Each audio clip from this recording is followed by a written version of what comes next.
오늘 본문에 있는 이 말씀을 가지고 주님의 사랑으로 용서하라, 주님의 사랑으로 용서하라는 제목으로 하나님의 말씀을 증거하도록 하겠습니다. 우리가 이 고린도후서의 말씀이 수요일 말씀부터 시작이 됐거든요. 그래서 여러분, 제가 오늘 사실 고린도후서에 있는 배경이 어떤 배경이며 또 고린도후서 1장의 내용은 어떤 내용인지 제가 다 여러분께 설명해 드리려고 하다가 이러면 안 되겠다, 계속 이렇게 얘기하니까 영상을 안 보는갑다, 이런 생각을 해서 제가 여러분 수요일 예배와 토요일 새벽기도 말씀을 영상으로 카톡에 올려놨습니다. 여러분 다 보셨죠? 뭐 아멘 안 하는 거 보니까 그냥 씩 지나가신 것 같은데 다 보셨죠?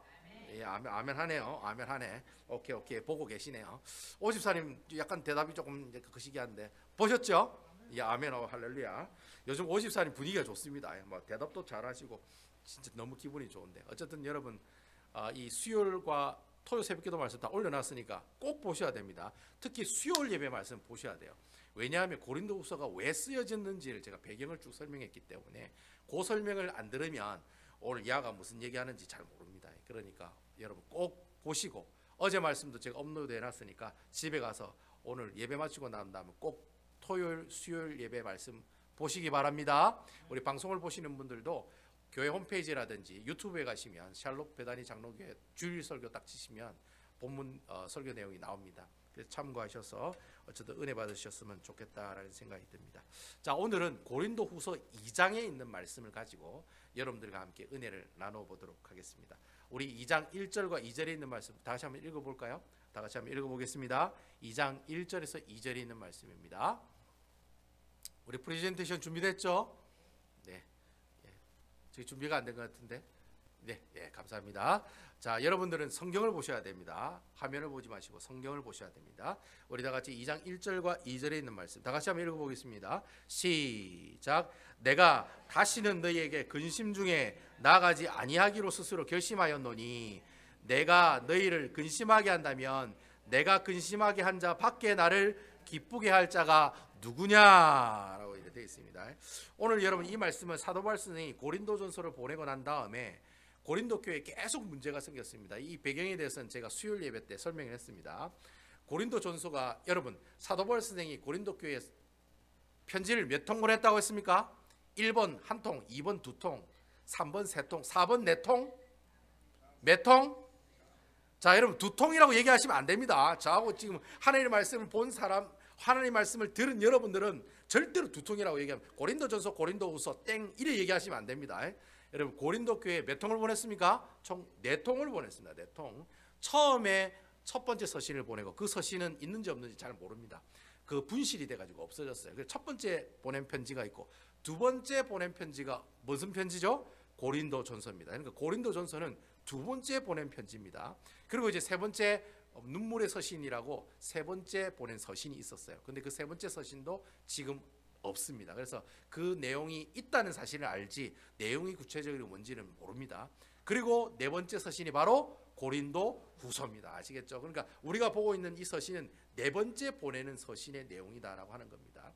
근데 여러분 고린도전서를 보냈어요. 고린도전서를 보냈는데 고린도 교회가 그 고린도전서를 보고 자기들의 문제가 다 해결이 돼요? 안 돼요?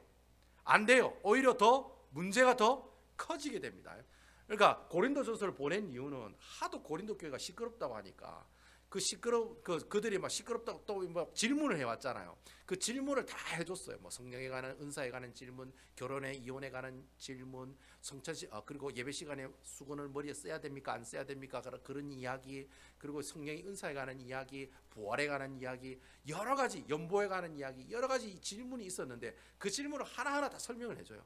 그리고 그 질문을 들은 고린도 사람들이 다 변화가 되어서 그 문제가 해결이 되어 그들이 서로 어떻게 해요? 그리스도 안에서 하나가 되는 모습이 있겠지 하고 보냈는데 이 고린도전서를 보냈더니 그 불난집에 뭐가 되면 기름 부은 격이 되는 거예요. 고린도전서를 보냈더니 고린도 교회가 문제를 해결한 게 아니라 더 심각해진 거예요. 문제가. 그러니까 심각해지니까 이 사도 바울 선생이 편지 보내고 난 다음에 더 심각해지니까 어떡합니까? 직접 고린도 교회를 방문하게 됐다는 거예요. 직접 가요. 그 얘기가 성경으로만 이야기가 나옵니다. 고린도전서에 보면 성경에 나오는 이야기로만 나와요. 자기가 갔다는 거예요. 이전에 한번 갔다는 이야기가 바로 그 문제 때문에 갔다는 겁니다. 그 문제 때문에 가요. 근데 자, 사도 바울 선생이 가면 해결될 것 같아가지고 갔더니 해결을 해요, 못해요? 못해요. 여러분, 사람들이 얼마나 강팍한지. 사도 바울 선생이 고린도 교회 문제를 해결하러 갔더니 다 쌩까는 거예요. 요즘 젊은 말로 다 어떻게 안면 몰수하고 무시하고 네가 무슨 사도냐 뭐 이런 식으로 하면서 오히려 사도 바울 선생이 가서 문제를 해결하는데 실패하고 돌아오게 됐다는 거예요. 그래서 원래 사도 바울 선생 계획은 사실 고린도 교회에서 마케도냐라고 하는 북쪽에 좀 갔다가 다시 고린도 교회 방문하기로 원래 계획이 짜져 있었어요. 근데 사도 바울 선생이 무슨 심경의 변화가 있었는지 그 고린도 교회 방문했다가 실패하고 난 다음에 다 어디로 돌아갑니까? 도로 그냥 에베소로 그냥 돌아가 버립니다. 그때 이제 에베소라는 곳에 사도 바울 선생이 있었어요. 그게 에베소 교회에서 복음을 계속 증가하고 있었다는 거예요. 그 에베소로 그냥 다시 돌아가 버린 거예요. 자, 다시 돌아가 버리니까 여러분, 사도 바울 그 고린도 교회 사람들이 오해를 하게 된 거예요. 아니, 사도가 고린도전서 16장에 분명히 자기가 한 번 방문하고 한 번 더 방문한다고, 두 번 방문한다고 얘기해놓고 뭐예요? 에베소로 그냥 돌아가 버렸다는 거예요. 그러니까 이 사람들이 뭐라고 하니까 사도가 어떻게 한 입으로 두 얘기를 하느냐, 어떻게 사도가 좀 속된 말로 뻥치느냐, 그게 사도냐, 뭐 인간이 왜 그러냐, 막 이렇게 했겠죠. 그렇게 어떻게 해요? 사도 바울 선생님 오해를 하게 됐다는 거예요. 근데 그러한 오해의 내용들을 어떻게 해요?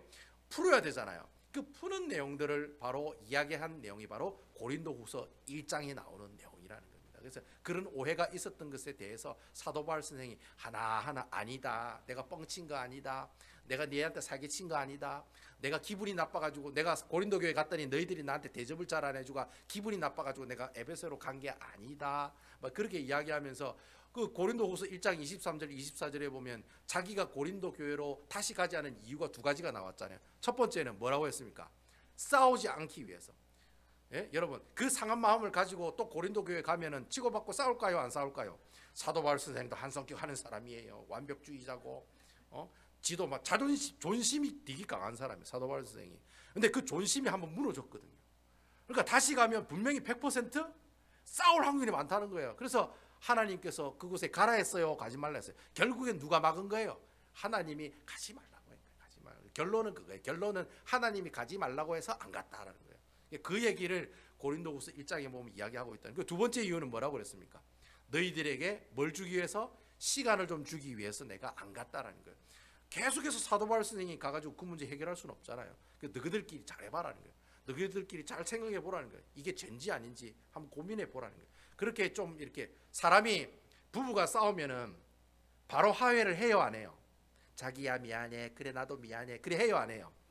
신혼 때는 그래 하는지 모르겠어요. 지금은 한번 싸우면 끝입니다. 막 그냥 각방 쓰고 막 1년이고 2년이고 계속 사는 그렇지는 않으시겠지만은 사람이 한번 싸워가지고 바로 이렇게 미안해 미안해 이래 안 하잖아요. 사람이 마음을 좀 가라앉혀야 돼. 가라앉히고 난 다음에 다시 가야지 뭐 이렇게 커뮤니케이션이 될 거라는 거예요. 그래서 주님이 가지 말라고 한 거예요. 가지 마라. 그냥 에베소로 가라. 네 지금 가봐야 막 치고받고 싸우고 해결해 아무것도 해결이 안 된다. 그래서 하나님이 가지 말라고 한 거예요. 그래서 에베소로 다시 돌아가게 됐다. 그 얘기를 고린도후서 1장에 구구절절하게 이야기하고 있다는 거예요. 그 얘기를 하면서 오늘 고린도후서 2장 1절과 2절에 있는 말씀이 계속해서 진행되고 있다는 거예요. 근데 여러분 1절 2절 딱 읽어보니까 사도 바울 선생이 고린도 교회 방문하지 않았던 또 다른 이유가 하나 나오네요. 그죠? 그 이유가 하나 더 나오네요. 그 앞에 두 가지 얘기했는데 한 가지 더 나오네요. 그 한 가지가 뭡니까? 그 1장과 2절에 있는 2장 1절과 2절에 있는 내용을 다시 이야기하면 왜 그가 고린도에 다시 가지 않았느냐? 사도 바울 선생이 어떤 큰 근심을 가지고 있다는 거예요. 자기가 이 큰 근심을 가지고 고린도에 방문하는 것은 아니라고 생각했다는 거예요. 그래서 어떻게 해요? 그 고린도 교회에 가지 않고 에베소 교회로 다시 돌아갔다는 거예요. 그럼 이 큰 근심이 뭐냐? 여러분 이 큰 근심이 뭐겠습니까? 그 뭐겠어요? 처음에 고린도 교회 사람들한테 갔을 때 뭐예요?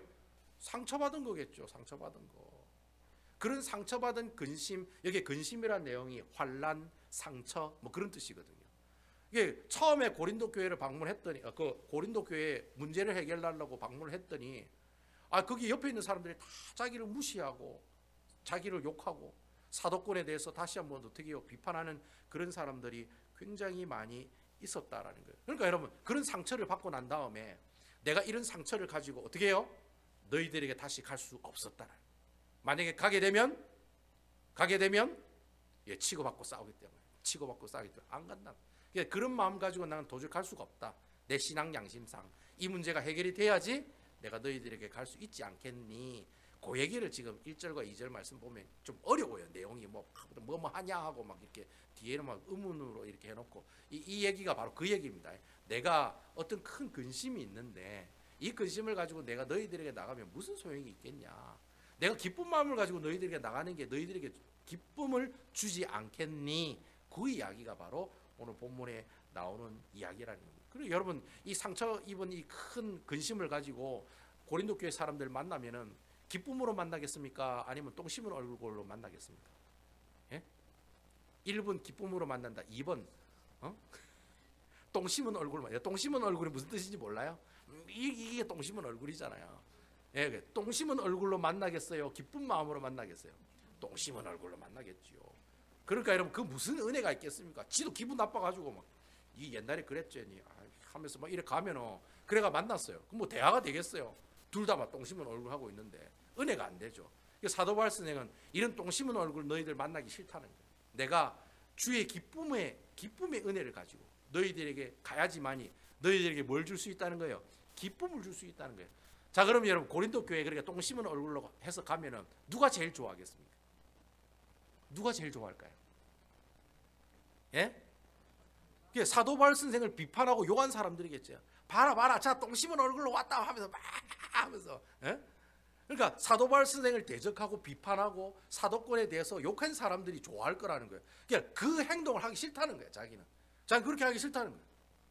그 얘기를 지금 1절과 2절의 말씀을 통해서 우리에게 이야기하고 있다라는 거예요. 무슨 말인지 아시겠죠? 그 얘기를 지금 하고 있다. 그러면서 이제 3절에 사도 바울 선생이 그런 얘기를 하는 거예요. 자, 우리 3절에 있는 말씀 한번 볼까요? 우리 3절 말씀 준비됐죠? 예. 3절 우리 다 같이 한번 읽어 보겠습니다. 시작. 내가 이같이 쓴 것은 내가 갈 때에 마땅히 나를 기쁘게 할 자로부터 도리어 근심을 얻을까 염려함이요. 또 너희 모두가 대한 나의 기쁨이 나의 모두의 기쁨이 된 줄 확신함이로라. 이 말을 제가 다시 제 말로 번역하면 그렇게 해석할 수가 있어요. 여러분, 이 말을 보면 좀 어렵죠. 이 고린도후서가 말 자체가 다 어려워요. 오히려 영어로 보는 게 더 쉬워요. 제가 영어로 보는 게 더 이해가 쉽더라고요. 한글로 보면 더 헷갈려. 그래서 이 말을 제 말로 다시 번역하면 그렇습니다. 순전히 제 말로 번역한 겁니다. 내가 만약에 똥 씹은 얼굴로 너희에게 가면 너희가 얼마나 은혜가 안 되겠느냐. 내가 이항에 가는 김에 기쁜 얼굴로 가면 너희들 또한 기쁨의 얼굴을 될 줄로 나는 확신하기 때문에 내가 너희들에게 가지 않았던 것이다. 예, 그렇게 이제 해석이 될 수 있다는 겁니다. 그러면서 4절에 사도 바울 선생이 마지막에 결론으로 뭐라고 얘기하냐면 비록 내가 직접 고린도 교회를 방문하지 못했지만 너희들을 향한 나의 사랑은 변함이 없다. 이렇게 마치고 있는 내용이 1절에서 4절에 나오는 말씀이다라고 합니다. 그러면 이제 우리가 이제 5절에 있는 말씀을 볼 건데 이 5절부터 오늘 우리가 읽은 11절 말씀은요. 또 다른 권면의 내용이 나오고 있습니다. 도대체 과연 이 사도 바울 선생이 고린도후서를 통해서 이 고린도 사람들에게 어떤 권면을 하고 있는지 우리 다 같이 한번 살펴보도록 할게요. 자, 그러면 5절에서 7절에 있는 말씀 다 같이 한번 읽어보도록 하겠습니다. 5절에서 7절에 있는 말씀, 자, 저 얼굴 보시면 안 되고 성경을 봐야 돼요.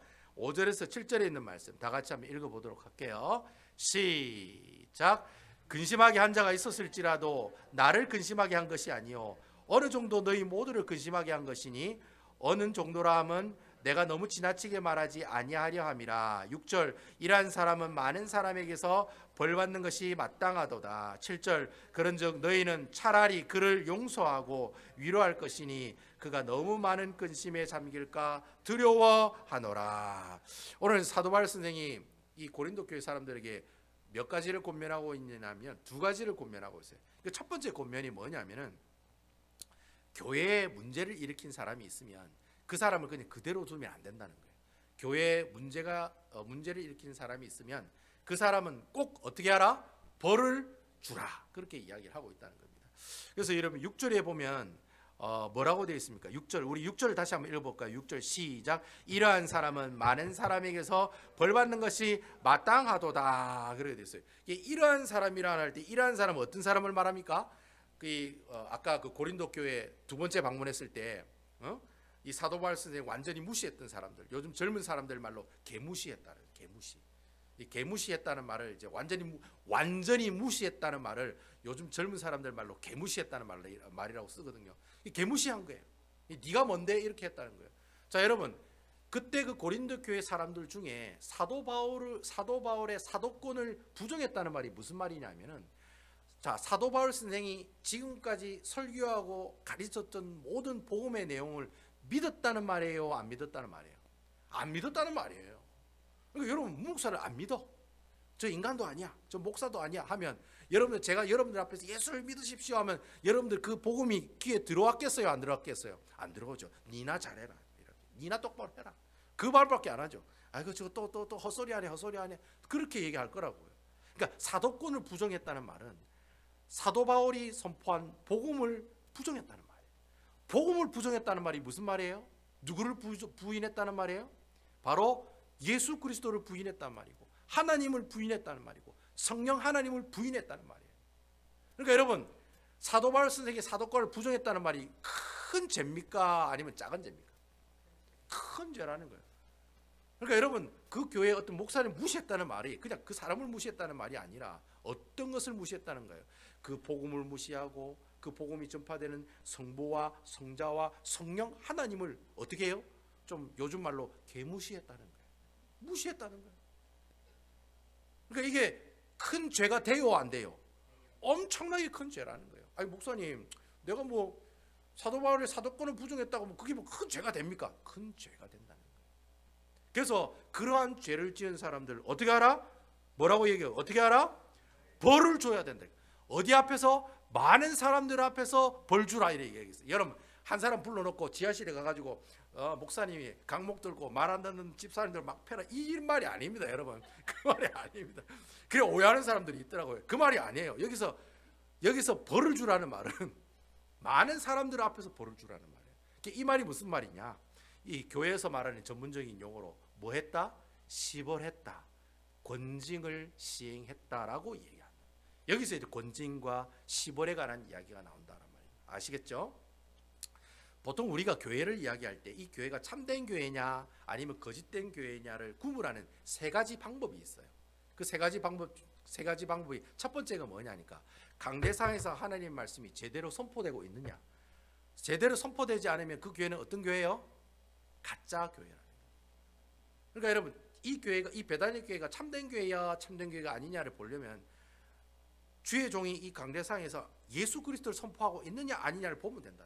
여기서 막 그냥 내가 옛날에 놀러 갔던 이야기, 여행했던 이야기 그 말만 하고 하나님의 말씀에 관한 이야기를 아무것도 안 해. 그러면 여러분, 이 교회는 제대로 된 교회예요, 잘못된 교회예요? 잘못된 교회라는 거예요. 그런 목사는 어떻게 해요? 바로 잘라야 되는 거예요. 바로.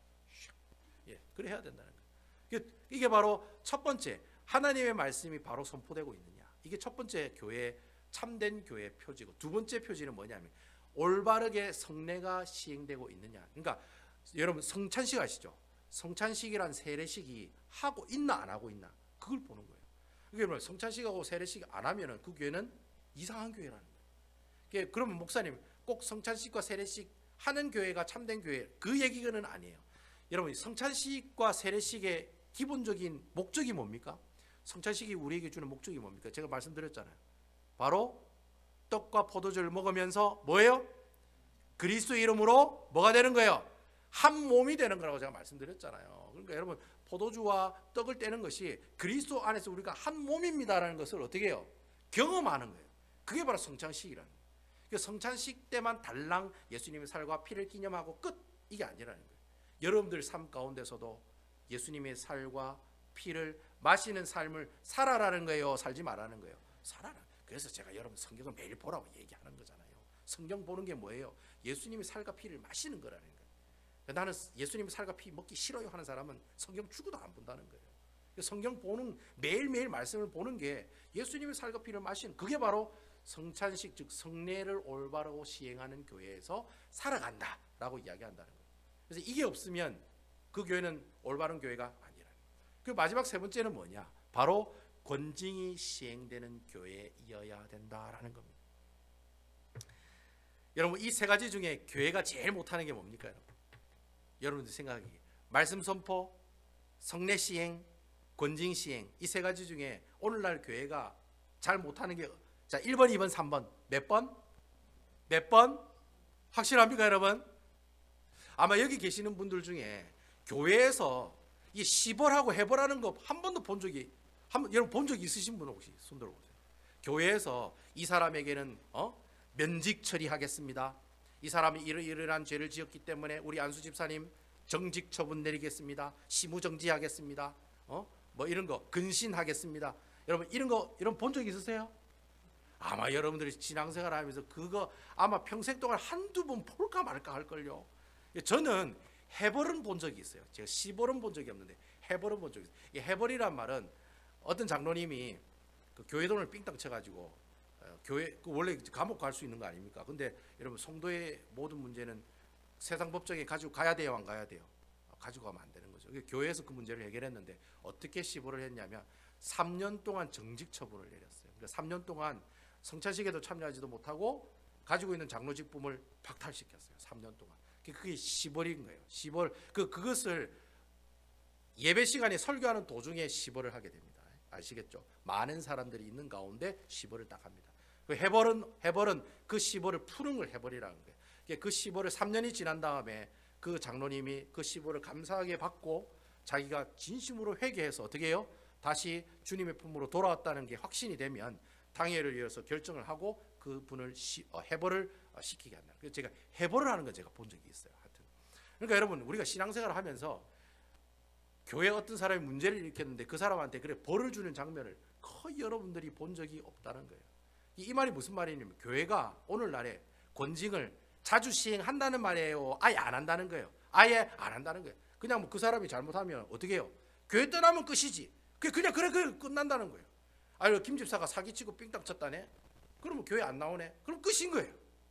그래 그 끝을 내면 안 된다는 거예요. 분명히 그 사람에게 그러한 범죄를 지은 것에 대해서 많은 사람들 앞에서 어떻게 해요? 시벌을 해야 된다. 즉 벌을 주고 권징을 시행해야 된다는 거예요. 그래서 여러분 제가 그 샬롯에 여기 있으면서 이렇게 권징을 시행한 교회를 제가 한 번도 본 적이 없어요. 근데 최근에 어떤 한 교회가 이거 권징을 시행을 했거든요. 이제 뭐 어떤 교회라고 말씀드리지 않겠습니다. 좋은 교회란 뜻이에요. 좋은 교회, 참된 교회란, 잘한 교회라는 거예요. 그런 권징과 그런 시벌이 오늘날의 많은 교회에서 사라지고 있다는 거예요. 그래서 사실 참 여러분 이 권징 제도라는 것은 여러분들에게만 속한 게 아니라 목사에게도 동일하게 적용이 되는 겁니다. 그래서 사실 그 교회 헌법에 보면 저희 교단 ARP 교단에도 교회 헌법에 대한 권징 제도가 나와 있어요. 거기에 보면은 뭐 견책이란 말은 경고하는 거예요. 앞으로 그렇게 하지 마십시오. 당회에서 경고하는 거예요. 그리고 근신, 반성문 쓰는 거예요. 2개월 동안, 3개월 동안 딱 그 기간이 있어요. 3개월 동안 반성문을 쓰게 하는 거예요. 그리고 시무정지는 한 3개월 정도 그 직분을 멈추게 하는 거예요. 내가 만약에 안수집사가 있으면 안수집사를 정지시키는 거예요. 3개월 정도. 그리고 이제 정직이 있어요. 정직은 6개월 이상 그 직분을 정지시킬 때 정직을 내리게 되고, 면직은 뭡니까? 아예 그 직분을 완전히 잘라버리는 거예요. 내가 만약에 장로의 직분이 있으면 면직되면 그 장로 직분이 박탈되는 거예요. 그리고 면직 다음에 큰 게 수찬정지입니다. 성찬식에 참여 못하게 하는 거예요. 그러니까 여러분 교회 성찬식이 있을 때 교회 빠지면 안 돼요. 여러분. 성찬식 있을 때 교회 빠지면 그 시벌감입니다. 원래는 교회 벌을 받게 돼 있는 거예요. 아시겠습니까? 그래서 성찬식이 제가 중요하다고 얘기한 게 성찬식 참여하는 것 자체가 복이기 때문에. 그러니까 여러분 벌 중에 성찬식에 참여하지 못하게 하는 벌이 있다는 거예요. 이 말은 성찬식은 목숨 걸고 참여해야 된다? 아니다? 야, 아무도 별로 얘기 안 하시네요. 성찬식에 목숨을 걸고 참여해야 된다? 아니다? 참여해야 된다는 거예요. 여러분 아시겠죠? 하늘이 무너져도 성찬식 날은 꼭 교회 오셔서 참여하셔야 되는 거예요. 그래서 제가 여러분 일주일 전부터 성찬식 참여하시라고 준비하라고 목욕 재개하고 금식하는 마음을 가지고 성찬식 준비하라고 말씀드리잖아요. 그러니까 다음에는 절대로 성찬식이 공표가 되면은 그날은 절대 빠지지 마시기 바랍니다. 그리고 마지막에는 이제 출교라는 게 있어요. 출교는 아예 그냥 교회를 나가라가 이게 출교가 아니에요. 교회를 나가라고 하는 게 출교가 아니에요. 기독교에서 아예 그냥 나가라는 거예요. 너는 아예 이제 기독교 신자가 아니야 하면서 나가라고 하는 게 출교라고 하는 겁니다. 보통 이단에 빠진 사람들은 출교시킵니다. 그 사람들은 아시겠죠? 뭐 이런 권징 제도들이 다 있다는 거예요. 근데 좀 제가 안타까운 것은 거의 대부분의 성도들이 내가 교회로부터 어떤 권징을 받았다고 하면 다 부끄러운 일이라고 생각돼요. 일단 벌 받았다면 한국 사람은 다 싫어하거든요. 뭐든 다 싫어해. 할 때 벌 받았다면 다 싫어해. 교회에서 벌 받든지 직장에서 벌 받든지 아니면 내가 사업하다 벌 받든지 아니면 내 국가로부터 벌을 받든지 간에 내가 어떻게 속도 위반 통지서가 날라와도 기분이 나쁘다는 거예요. 그러니까 많은 사람들이 교회에서 그런 벌을 받으면 자기가 부끄러운 행위라고 생각하고 착각하시는 분들이 많다는 거예요. 근데 여러분 분명한 것은 이 권징의 목적은 그 사람이 잘못했기 때문에 벌 받아 반성해 이런 개념이 아니라는 거예요. 여러분 권징의 개념이 뭐냐? 이 권징의 가장 큰 목적은 교회가 심각한 범죄를 지은 그 사람에게 뭐예요? 다시금 회개의 자리로 나올 수 있도록 도와주는 것이 바로 교회가 여러분들에게 내는 벌을 내리는, 즉 권징을 시행하는 모습들이다라고 하는 겁니다. 그래서 여러분 권징이라는 것은 여러분들 부끄럽게 하기 위해서 하는 게 아니라는 거예요. 그러니까 여러분들이 죄를 짓게 되면은 여러분들이 죄를 짓게 되면은 어떤 현상이 일어나느냐? 여러분 죄를 지으면 어떤 현상이 일어납니까? 하나님과 나의 관계가 절단내는 일이 일어납니다. 그래서 여러분 절대로 죄 짓지 말라. 죄를 지었으면 꼭 회개하라는 말이 바로 거기서 나오는 거예요. 여러분 죄 짓고 나서 회개 안 하면 회개 안 한 만큼 어떻게 해요? 하나님과의 관계가 점점점 멀어지고 끊어지게 된다는 거예요. 그러니까 죄 지었다는 자체가 뭐예요? 하나님과 나 사이 모든 관계가 절단났다라는 얘기하고 똑같다는 얘기예요. 그러니까 여러분 심각한 범죄를 지었어요. 죄를 내가 지었어요. 그럼 그 죄를 지었으면 그 사람은 나중에 가만히 두면은 하나님과 관계가 절단될 건데, 근데 그 사람이 하나님 관계가 절단이 돼서는 안 되잖아요. 그래서 교회가 그 사람에게 벌을 주는 거예요. 벌을 주면서 뭐라고 하는 거예요? 너희가 가진 그 죄를 하나님 앞에 자복하고 회개함으로 어떻게 하라? 하나님 관계를 회복하라 라는 뜻으로 그 사람에게 교회가 징계를 하고 벌을 주고 권징을 시행하게 된다라고 하는 것입니다. 그러니까 여러분 권징이라는 것은 하나님과 나와의 관계를 회복시켜 주기 위해서 교회가 나에게 주는 벌이지, 여러분들로 하여금 부끄럽게 하고 쪽팔리게 하고 그 사람 교회 떠나라고 그 사람에게 벌을 주는 게 아니다라는 겁니다. 여러분 아시겠죠? 이게 권징이라는 게 아이고 벌 받으면 부끄럽고 내가 뭐 일하면 뭐 모든 직분 날아가겠지, 그것 때문에 주는 게 아니라는 거예요. 하나님과의 관계를 끊어지지 않게 하기 위해서 교회가 권징을 여러분들에게 시행한다라고 하는 것입니다. 그래서 저는 여러분, 우리 배단위교회 성도 여러분들은 혹시 이런 일이 일어나지는 않겠지만은 만약에 여러분들에게 권징을 시행하는 일이 있다면, 또 여러분들이 만약 그것을 경험하게 되면 당황하지 마시고 부끄러워하지 마시고 쪽팔려하지 마시고, 내가 그 시벌을 받으면 내가 근신처분 받았어요. 문 목사 3개월 동안 반성문 써. 네가 이렇게 성도들에게 상처를 줬지. 반성해. 3개월 동안 반성문 쓰면은 반성문 쓰면서 어떻게 해요?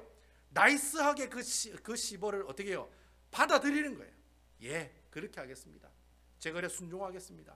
그렇게 나이스하게 받아들이면서 받아들이게 되면은 결국 그 사람에게 하나님께서 무엇을 주시겠어요?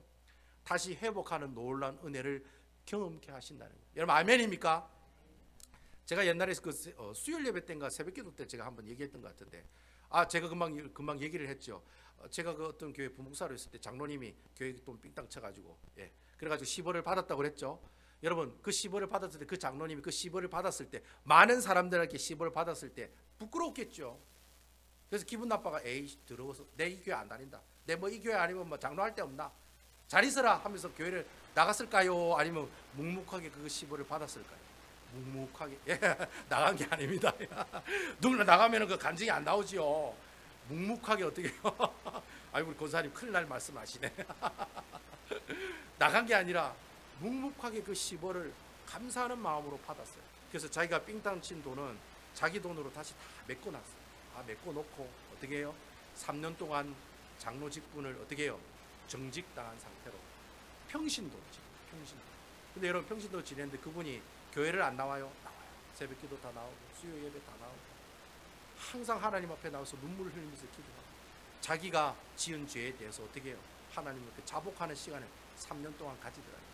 그래서 그분이 나중에 3년이 지나서 해벌이 됐어요. 해벌됐을 때 그 주위에 있는 모든 성도들이 그 장로님 욕했을까요? 아니면 다 존경했을까요? 다 존경했어요. 그래서 나중에 그분이 수장로님 돼가지고 수석 장로님 되셔가지고 나중에 은퇴하셨어요. 여러분 그 모습을 보고 교회 성도들이 뭐라고 생각했겠습니까? 아, 시벌이라는 것이 그 사람 부끄럽게 하고 쪽팔리게 하는 게 아니구나. 그 사람의 믿음을 다시 회복시키고 그 사람이 가지고 있는 그 신앙을 회복시키고 하나님과의 관계를 회복시키기 위한 뭐예요? 하나님의 사랑의 채찍질이었구나. 성도들이 그걸 보고 다 그래 느낀 거예요. 아, 내가 앞으로 죄를 지으면 안 되겠구나 그런 생각도 하겠지만 나에게 그런 시벌이 오면 어떻게 해요? 에이 하면서 교회를 나가는 것이 아니라 어떻게 해요? 끝까지 그 시벌을 감사함으로 받아들인 그분 그 장로님을 다 존경하고 나중에 해벌됐을 때 모든 성도들이 다 나와서 다 허그해 줬어요. 수고했다고 고생하셨다고 3년 동안 말없이 아무 말 없이 모든 예배에 다 참여하시고 헌금 다 제때 다 내시고 예? 다른 장로님들 다 앞에 나가서 일하실 때 자기는 묵묵하게 뒤에서 기도하시고 그렇게 겸손한 모습으로 그렇게 시벌을 받으신 것에 대해서 모든 성도들이 다 존경하는 마음으로 그분을 다 허그하는 그런 일들이 있었다는 거예요. 저는 그런 모습들이 우리 교회에도 만약에 그런 시벌이 있다면 그런 모습들이 나타나는 모습들이 있는 아름다운 그런 베다니 교회가 되기를 주님의 이름으로 축원을 드리겠습니다. 제가 또 뭐 이런 얘기한다고 문 목사 나중에 또 시벌하는 거 아닌가 뭐 또 이런 생각하시는 분은 그런 생각하지 마시고 그런 일이 없어야지요. 우리 교회 그렇습니까? 안 그렇습니까? 그런 일이 생기면 안 되죠. 그런 일이 없도록 기도하시고 혹여나 그런 일이 있다고 하더라도 그 시벌을 감사함으로 받아들이는 그런 믿음을 주시옵소서. 그래 기도하세요. 그래 기도해야지 베다니 교회가 소문이 좋게 납니다. 야, 저 베다니 교회는 어떤 집사님이 뭐 죄를 지어가지고 시벌을 당했는데 그 시벌을 감사하는 마음으로 받아들이가 나중에는 해벌이 됐다더라 이렇게 소문이 나면 여러분 베다니 교회 가고 싶겠어요? 안 가고 싶겠어요? 당연히 가고 싶죠. 내가 그런 죄를 지었지만 모든 성도들이 그 죄 지은 사람들에게 기도해주고 돌봐주고 위로해주고 그런 교회 가고 싶어하죠. 아이고 네 그 잘못했으니까 너 교회 나가 이런 교회 누가 가려고 하겠어요? 아무도 안 간다는 거예요. 그런 얘기가 바로 오늘 본문의 말씀을 통해 우리에게 이야기해주고 있다는 거예요. 그러니까 교회가 잘못한 사람들을 보면 그냥 눈 감아주지 말고 어떻게 하라? 정확하게 벌을 주라. 그렇게 지금 사도 바울 선생이 이야기하고 있다는 겁니다. 그리고 이제 두 번째는 이제 어떤 권면을 내리냐면 7절과 8절에 보면 두 번째 권면이 나옵니다. 우리 7절과 8절 다 같이 한번 읽어보겠습니다. 시작. 그런즉 너희는 차라리 그를 용서하고 위로할 것이니 그가 너무 많은 근심에 잠길까 두려워하노라. 8절. 그러므로 너희를 권하노니 사랑을 그들에게 나타내라. 이 사도 바울 선생이 물론 교회 안에 문제를 일으켜서 죄를 지은 사람에게 벌을 주라고 얘기하고 있지만 또 그 교회 사람들에게 뭐라고 이야기하고 있느냐면 그렇게 권징을 받은 사람들을 미워하거나 그 사람들을 왕따시키지 말라고 오늘 본문의 말씀을 통해 우리에게 이야기하고 있다는 거예요. 8절에 보니까 사랑을 그들에게 나타내라. 여러분 이 사랑은 헬라어로 아가페를 말해요. 아가페의 사랑은 누굽니까? 누구예요? 문 목사가 얘기하는 모든 지문의 90% 이상 다 예수 그리스도죠. 이 사랑은 누굽니까? 예수 그리스도인 거예요. 그러니까 네가 사랑을 나타내라는 말은 그 시벌을 당해서 고통받고 있는 그 사람을 찾아가서 어떻게 해요? 그리스도의 사랑을 그 사람들에게 보여주라는 거예요. 나타내라는 말이 그냥 단순하게 그 사람에게 보여주라 이런 뜻이 아니에요. 나타내라는 말, 이 말은요, 이 법적인 용어입니다. 법적인 용어, 법원에서 사용하는 용어예요. 그래서 이 나타내라는 말을 우리가 헬라어 말로 해석을 하면 공개적으로 무엇을 인정해라 그런 뜻이에요. 결국 여러분 이 말씀의 뜻이 뭐냐? 교회 안에 문제를 일으킨 사람이 있으면 그 사람들을 어떻게 해요? 그리스도의 사랑을 가지고 공개적으로 어떻게 하라? 사랑하는 모습들을 보여주라는 거예요. 공개적으로. 그러니까 여러분 그 권징을 당하고 있고 벌을 받고 있는 그 사람을 찾아가가지고 아이고 어떻게요 이런 말로 하지 말고 뭘로 보여주라는 거예요? 몸으로 보여주라는 거예요. 몸으로. 내가 몸으로 정말 그리스도의 사랑이 이렇다는 것을 그 시벌을 받고 있는 그 사람에게 권징을 받고 있는 그 사람에게, 벌을 받고 있는 그 사람에게 보여주는 사람이 되라는, 그러한 보여주는 삶을 살아갈 때 그때 무슨 열매가 맺히게 됩니까?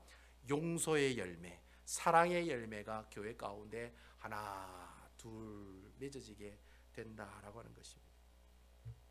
여러분, 앞으로 신앙생활을 하게 되면 우리 배단위 교회에 별의별 사람들이 다 올 겁니다. 뭐 교회에서 뭐 저 교회에서 사기 쳐가지고 교회 쫓겨나가지고 우리 교회 오는 사람도 있을 거고요. 또 그런 사람들 보면은 또 어떤 분들은 그렇게 얘기하실 거예요. 목사님, 저 사람 조심해야 됩니다. 저 사람 저 교회 완전 풍지풍파 일으키고 온 사람입니다.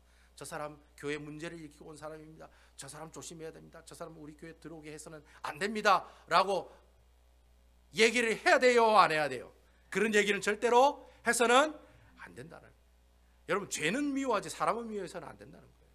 이거 하나님이 하신 말씀입니다. 사람이 얘기한 얘기가 아닙니다. 죄는 미워해도 사람은 미워해서는 안 된다는 거예요. 그 사람이 그 교회에 무슨 풍지풍파를 일으켜 온 사람이든지 간에, 아니면 우리 교회에서 풍지풍파를 일으켜 나갔다가 다시 돌아오는 사람들이라고 해도 그 사람들을 향해서 어떻게 해요? 내가 어떤 부정적인 생각을 가지고 그 사람을 비판한다든지 그 사람을 욕한다든지 그 사람을 거리를 둔다든지 그렇게 해서는 절대로 안 된다라는 그 얘기를 지금 사도 바울 선생이 우리에게 이야기하고 있다라고 하는 거예요. 자, 여러분 10절 말씀 한번 보세요. 10절 말씀 참 은혜로운 말씀인데 우리 10절에 있는 말씀 다 같이 한번 읽어보겠습니다. 시작. 너희가 무슨 일이든지 누구를 용서하면 나도 그리하고 내가 만일 용서한 일이 있으면 용서한 그것을 너희를 위하여 그리스도 앞에서 한 것이니. 여러분, 이 말씀을 다시 해석하면 그렇습니다. 우리 교회 안에서 어떤 한 사람을 용서하게 되면은, 뭐 가령 예를 들어서 우리 장로님이 어떤 사람 한 사람을 용서해요. 그러면 그 용서하게 되면 그 용서가 한 번으로 끝나는 게 아니라는 거예요.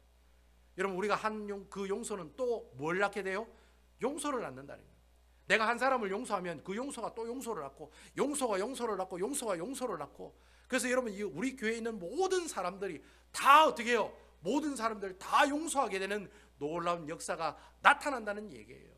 그래서 여러분, 그런 용서의 열매가 하나 둘 이렇게 맺히게 되면은 결국에는 예수 그리스도 안에서 그 교회가 어떻게 된다? 하나가 되는 놀라운 역사가 나타난다는, 그 얘기가 10절에 나오는 말씀이에요. 야, 네가 한번 용서해봐라. 그러면 그 용서가 또 용서를 낳고, 그 용서가 용서를 낳고, 결국에는 그리스도 이름으로 그 모든 용서가 모여서 어떻게 해요?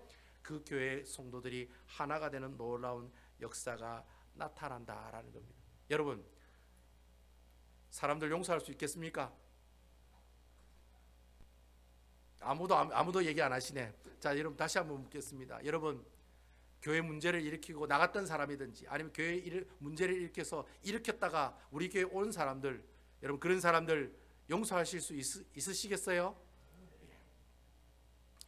여러분, 우리가 그리스도의 사랑을 가지고 있는 사람이면 그 사람을 용서할 수가 있습니다. 그리스도의 사랑을 가지고 있습니다. 그런데 그리스도의 사랑이 없는 사람은요, 그 사람을 항상 비판하고 욕하게 돼 있습니다. 그러니까 그것은 하나님께서 기뻐하시는 일이 아니라는 거예요. 오늘 그 11절에 있는 말씀처럼 뭐라고 얘기하는 거예요? 사탄의 계책에 빠지는 거라고 이야기하고 있다는 거예요. 그거 다 사탄이 하는 짓입니다. 하나님은 원칙적으로 사람을 미워하는 존재가 아니라 사랑하는 존재로 만드셨다는 거예요. 여러분, 우리 다 같이 에베소서 4장 32절에 있는 말씀 한번 찾아보겠습니다. 한번 다 찾아보겠습니다. 여러분 다 찾아보세요. 에베소서 4장 32절입니다. 놀면 뭐 하겠습니까? 성경책 한번 찾아보세요. 여러분, 에베소서 4장 32절입니다. 저 뒤에 있습니다. 에베소 4장 32절. 신약성경 314페이지네요. 315페이지. 찾았습니까? 에베소서 4장 32절. 자, 우리 4장 32절 다 같이 한번 읽어보겠습니다. 시작. 서로 친절하게 하며 불쌍히 여기며 서로 용서하기를 하나님이 그리스도 안에서 너희를 용서하심 같이 하라. 여러분, 용서의 시작이 어디서부터 시작됩니까? 내가 사람을 용서해야지 거기서부터 시작합니까? 아니라는 거예요. 내가 저 사람 용서하겠습니다. 거기서부터 용서가 출발하는 게 아니라는 거예요. 우리의 용서는 어디서부터 출발하느냐? 바로 하나님의 사랑과 하나님의 긍휼하심에서부터 하나님의 그 놀라우신 용서가 시작된다는 거예요. 여러분, 아멘입니까? 예. 여러분, 하나님의 사랑하심과 긍휼하심이 뭐예요? 예수님께서 십자가에 못 박혀 죽으신 거잖아요. 예수님께서 십자가에 못 박혀 죽으심으로 우리에게 사죄, 칭의, 화천을 주시고 죽고 부활하심으로 우리에게 부활의 산 소망과 영생을 주신 이 5가지 구원의 은혜, 바로 이 5가지 구원의 은혜를 입은 사람은 어떻게 살아야 된다는 거예요? 바로 용서하는 사람의 모습으로 살아가야 한다는 것입니다. 그래서 여러분, 용서는 내가 하는 것이 아니에요. 누가 하는 것이에요? 오직 예수 그리스도의 사랑을 경험한 사람만이 다른 사람을 용서할 수가 있다라고 하는 겁니다. 여러분, 이 사실 꼭 기억하십시오. 여러분, 이 내용을 꼭 기억하시기 바랍니다. 내가 용서하는 거 아니다. 누가 용서하는 거다?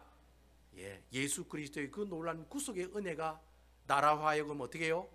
사랑할 수 있도록, 용서할 수 있도록 그런 마음들을 우리에게 허락해 주신다는 겁니다. 여러분, 꼭 이 사실을 기억하셔서 이번 한 주간 살아가실 때 혹시 내 주변에 용서할 사람이 없는가? 그러니까 여러분, 내 주위에 어떤 사람을 욕해서는 절대로 안 되는 거예요. 용서하십시오. 이제는 용서하세요. 예수 그리스도의 사랑으로 용서하시기 바랍니다. 그렇게 용서할 사람이 있다면 그 사람을 용서하시고 또 그러한 마음을 가지고 실천해 나가는 아름다운 주의 백성들이 되게 해달라고 기도하면서 살아가시는 아름다운 우리 베다니 교회 성도 여러분들 다 되시기를 주님의 이름으로 축원드립니다.